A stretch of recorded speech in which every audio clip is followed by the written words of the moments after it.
We are back, y'all. We are back. It's your boy G along with Alec, another great episode of Section 300. Appreciate you guys so much for tuning in. As you guys can see, it's a very special episode today. We've been talking about Winning Time all season. This is going on. We've been big fans of it. And we're joined today by executive producer, writer, and actor, Mr. Rodney Barnes. We appreciate you so much for joining us today, sir. Thanks for having me.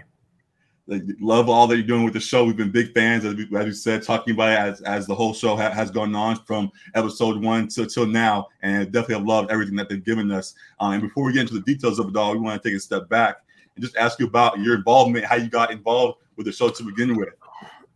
Well, when Jim Hecht was a huge fan of Jeff Pearlman's book, Showtime, which was a lot of what our show is based on. And he got the book to Adam McKay, who loved the book as well and is a huge basketball fan. Right. And he got it to HBO, and HBO hired Max Borenstein to come on. And Max and I have been writing together for about 10 years. And then he called me and asked me if I'd like to partner with him and putting this whole thing together. Gotcha. Awesome. And we definitely loved all that you guys are doing right now, and yeah, just all of it has been great.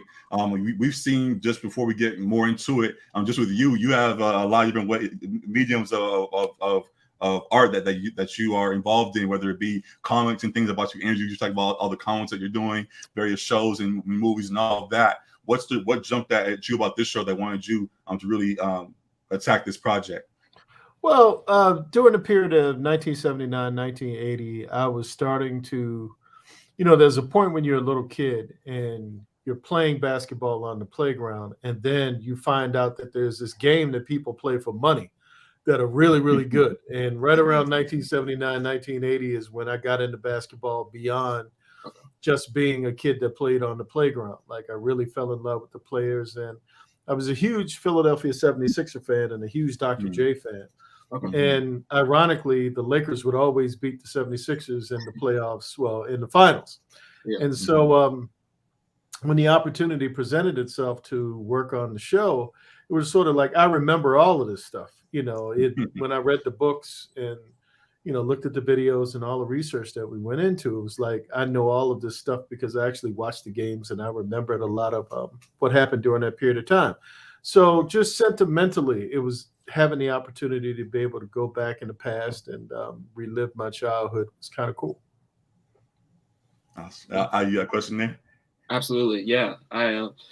We kind of hear when you see like critics of TV and film, the buzzword that it was good writing or bad writing, and that seems like kind of the simple way to analyze, but for you, what kind of makes a screenplay great in your opinion? I think screenplay comes down to a couple of components. One is structure, how the story is assembled, and the other part is character. What do the people within that structure do, and how does what they do make you feel? If you can get those two elements together, typically you have a quality program. More often than not, there's some shows like Breaking Bad that is a character-driven show, which I love. But then you have other shows that kind of move quickly, like our show, which is, more, I'd say, plot-driven, even though we have some character stuff that is kind of interspersed in between. But, if you have those two elements of structure and character, I think you can have quality writing and quality programming. Yeah. I think that definitely comes through in Winning Time. Yeah. Thank you.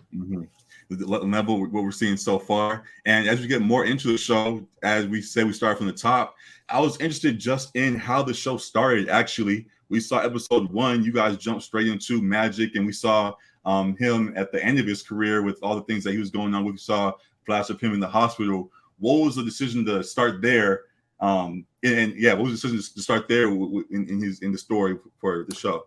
Well, I think, when you realize what Magic Johnson meant to the game of basketball, the community of Los Angeles, you realize how important he is.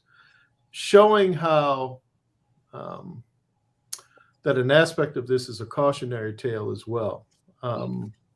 how fragile life can be and all of that, sort of put some weight on the show coming into it, so that it's not just about basketball, or it's not just about having fun. It's not just about the jokes. That under all of this is life and some degree of mortality that's attached to it. So, in my opinion, always reminding the audience that there's something bigger going on other than just a game of basketball is sort of important. I think a great way to start the show. Mm-hmm. Oh yeah, go ahead, Alex. Sorry, go ahead. I was saying, we both thought it was a pretty intriguing way to start it off. It kind of caught us off guard. I mean, because we're immediately thinking of the basketball aspect, but to kind of start with that more human element and him finding out about that diagnosis, we thought it was an interesting way to start, and expect it to come full circle in the show as well too. I was going to ask. We'll see. I don't want to give it away. I can't give that away. Come on. I was going to ask if we're not going to see it wrap around at the end. Okay. I can't give it away. I can't give it away. Well, talking about the acting of it, on that topic, are we going to see any more of Maurice in the show? Are we going to see any more appearances from you? Maurice is coming up this weekend in episode 9. You'll see Maurice. You'll see Maurice in season 2. You'll see a lot of Maurice. The Maurice will pop up from time to time. Yeah, love that. And is this the more of your acting career you're continuing on, or is this just for the show? No, I never asked for this. When the first day I walked into the writer's room, I saw all the pictures of the actors on the wall, and then I saw my picture, and I'm like, why am I on the wall? And everybody started laughing. They were like, you would be great to play, Maurice, the liquor security guy. And I was like, okay. And it was only supposed to be one scene, one time. And it was like, cool. And then I started to see Maurice pop up in other scripts. I think he's in 5 episodes this season. And, even when we're into season 2 right now, we're putting the scripts together. I keep seeing Maurice. Maurice keeps popping up. It's cool. It's, as long as it doesn't get too heavy, because I don't consider myself to be an actor. I think for the little stuff little stuff that I do here and there is kind of cool. I would hate to put a whole scene on me. That would be too much pressure for me to pull off. But it's fun. I like to play with the actors, and people seem to get a kick out of it. So I'll do it as long as it's interesting.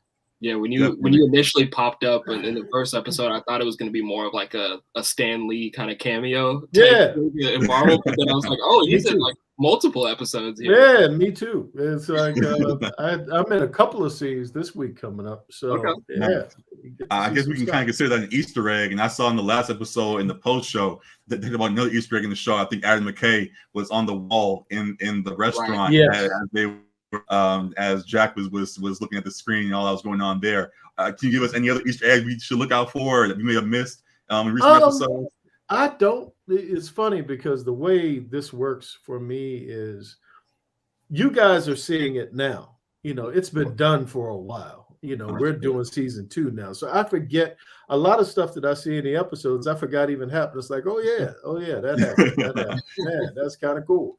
So no, other than the fact they'll play basketball, there'll be basketball. You'll see Maurice. That's all I can guarantee. That's the best I can do for Easter eggs. Gotcha. And to the basketball, we definitely have loved what we have been seeing from the show. I will say though, us and some other viewers we have noticed have had some comments just on some of the major basketball moments in the show in regards to, for example, on the last episode when Dr. J dunked on Magic to end the show. Definitely, I for entertainment value, love the shot they have. Things came full circle in the episode.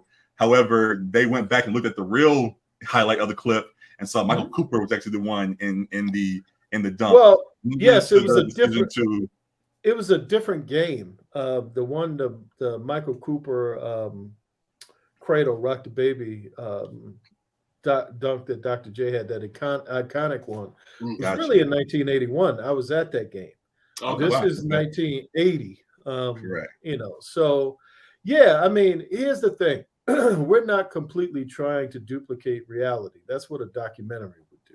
Right. Okay. We're more of dramatizing things that happen. So sometimes you'll see scores might be a little bigger than they actually were, or Hmm. instead of this guy hit the shot, that guy hit the shot, and it's more for the story. We use basketball to tell story.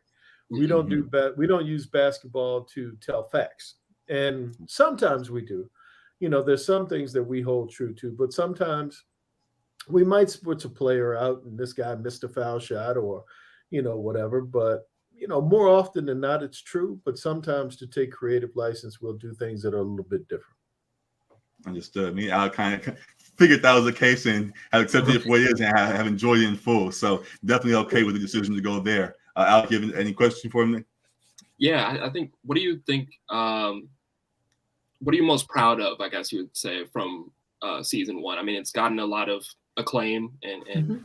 pretty popular in pop culture. But what do you think Winning Time really gets right? I think that our ability to it's a lot of moving pieces. It's a Yeah. really big show. It's a lot of story. And somehow we seem to balance all of those moving parts. And um, every once in a while say something certainly about African American culture that very rarely have I seen in a sports show. Mhm. The father son moments in the pilot, Hmm. when Kareem's talking to Magic's dad at the house. Yeah. We have some things coming up in episode 9. I'm really proud of the Kareem episode in episode 5. Yeah. Hmm. Um, Usually, when you see characters of color that are playing a sport, usually they're playing the sport. That's what they're sort Right. of reduced to is they just play the sport. There's a funny one, there's a sad one, there's an angry one. It's like the Seven Right. Dwarfs. They just Right. kind Right. of all have a one-dimensional personality. Mhm. And the stories about the owner or the coach or whoever else is you know, uh, really what the show is about, what the story is about. And I think we've been able to sort of integrate a lot of different themes and a lot of different ideas into episodes that I'd never seen before. And really proud that, um, I was able to be a part of that.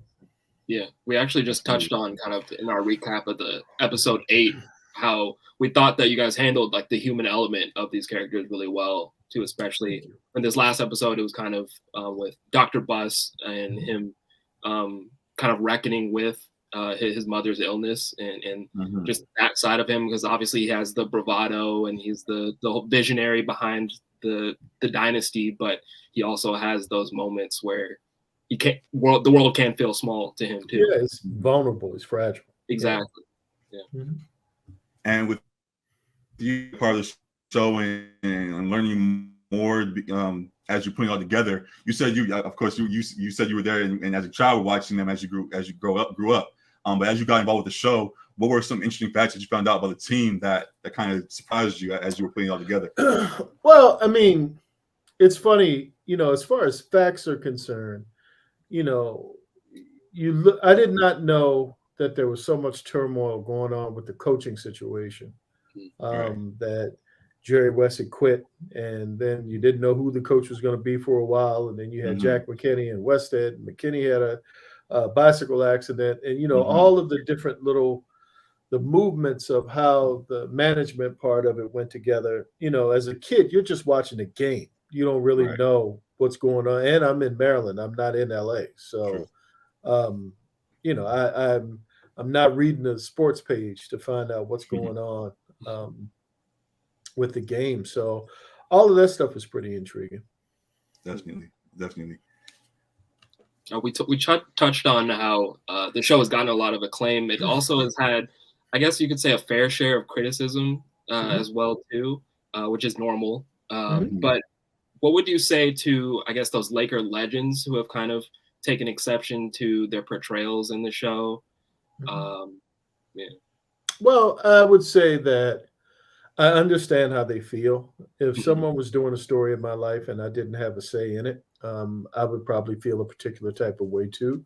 Mhm. If they, because they went through the experience, experienced it in a different way than we're depicting it, Mhm. that too would probably bother me as well. So I'm pretty empathetic to the way that they feel. I Mhm. hope that, if they were watching this, I would say this is all a love letter of appreciation to them. We're not trying to disparage them in any way.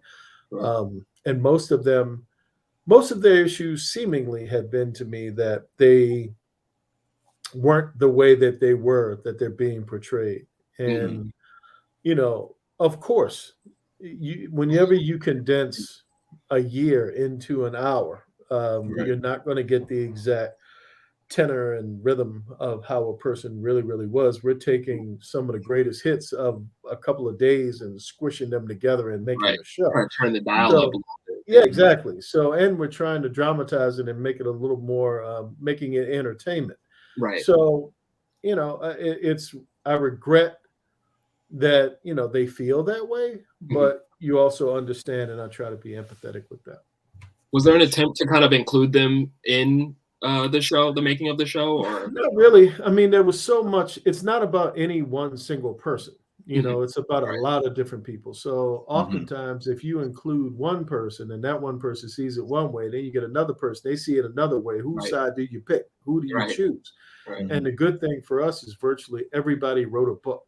So we had the opportunity to go through and read what they said about themselves and use that as the research tool to be able to go in and said, well, you said you broke golf clubs and you said you did a thing. So what do we do with that information if you actually printed it and, made a book? So, to us, I think that's a much more, that's a much more even way of including everybody's point of view from the information that they left for us to pick up and read. And have enjoyed it all again, as we have said. To your point about the books, we know this first thing was based off the Jeff Pearlman book, and there's also, I believe, another one, the Three-Ring Circus, or the 2000 era Lakers as well. Are we going to see that adapted? Is that going to be one of the future seasons of the show? Is that season 2, or well, no, too far ahead?